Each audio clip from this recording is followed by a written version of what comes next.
Listen, mate, first of all, a little bit about your company, because I'd forgotten.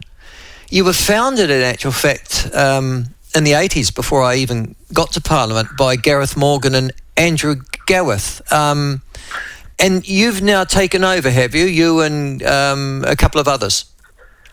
Yes, yeah, no, you're right. I mean, it's 40 years this year, so we've sort of, Infometrics has seen a lot in the economic trends of New Zealand over time, from, things in the 1984 budget all the way through to today. So yes, I mean, I run the ship at the moment, but our former managing director still works in the company, Andrew Whiteford, and our chief forecaster, Gareth Kiernan. You've probably seen and heard him. He's been around talking about the economy, and in particular the likes of the building sector, for well over 20 years. So, we try and have a good mix of both the real details and background and history of the economy, but also thinking how it's going to evolve, because it does.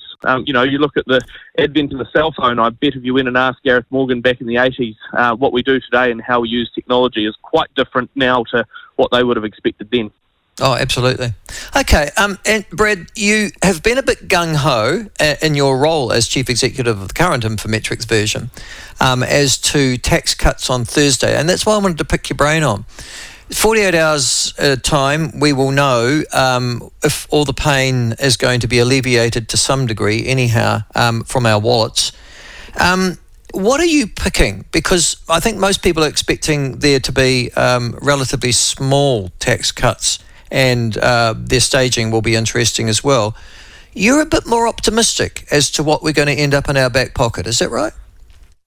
Well, I think it's sort of a little bit of how people are taking it. I mean, you're right. Look, yesterday I said that I expected them, the tax cuts when they come through, to be sizable. Now, I mean, the Minister has said herself that she expects them to be meaningful but modest. And I guess my way of thinking about sizable is that I do think households will notice them. They're not going to sort of solve everyone's household bill issues on budget night, sure, but I think they will be noticeable enough, and probably most importantly, are sizable from the government's point of view. Just to correct inflation on how much we're paying in tax over just the last year is going to cost the government north of $600 million. So, the figures that are coming through here are quite sizable, and I think for households, they probably will feel some relief. The question, of course, is that it won't go back all the way till, say, 2010, 2011, when we last changed the tax system. If you had to take inflation pressures over that time period, it cost the government something like $4.6, $4.7 billion in just 1 year. Yeah. Well, the other thing too is the staging of them. So we've got an immediate cost of living crisis. People are struggling to balance their budgets on a weekly basis. When do you expect those tax cuts to take effect from?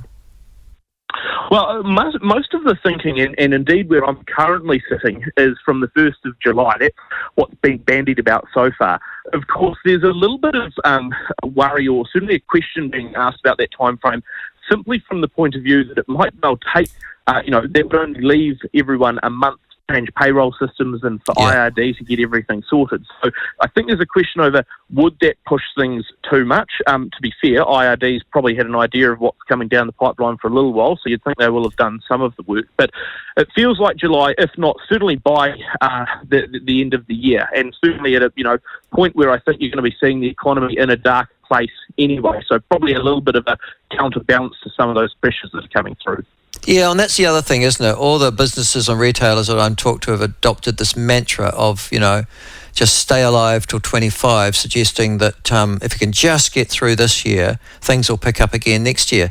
Is that your thinking and take on things as well?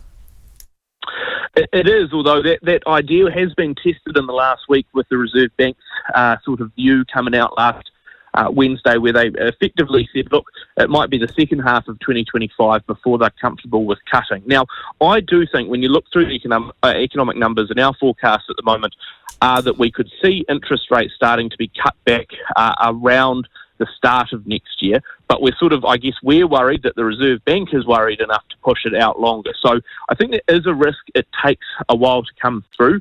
The difference, though, and one thing that we will be trying to look for in the budget, is an understanding of how much you will see a shift in consumption. So, if you're going from the government spending a whole bunch of money to households spending a whole bunch of money, we will spend it on different things. The government was spending it on consultants and Wellington.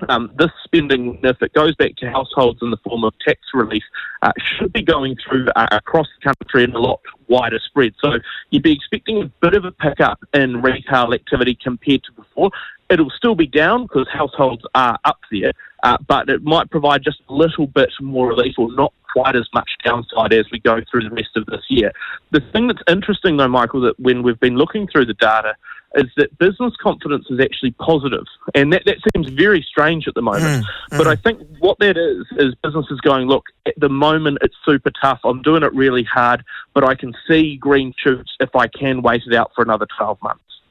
Which brings me to the next question, actually. How does the government deliver those tax cuts? Does it do that by shifting up the tax brackets, or by, in actual fact, reducing the amount of tax that you have? Well, it'd have to. It'd have to put the brackets up, wouldn't it? Yes, and to be fair, that would be the most appropriate way as well. I mean, you look at the likes of the last time that we adjusted those tax brackets, 2010, 2011, at that time, a minimum wage worker was getting around, if they were working full-time, was getting around about, I think, 27K, and they were quite a way away from that tax bracket at 48K that kicks in at 30%.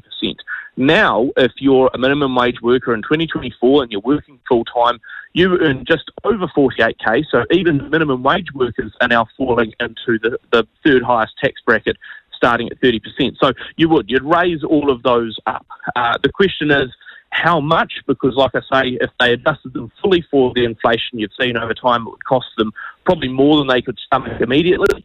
But at the same time, like we've been talking about, they want to move it enough so it's not just, the Michael Cullen chewing gum tax of 05.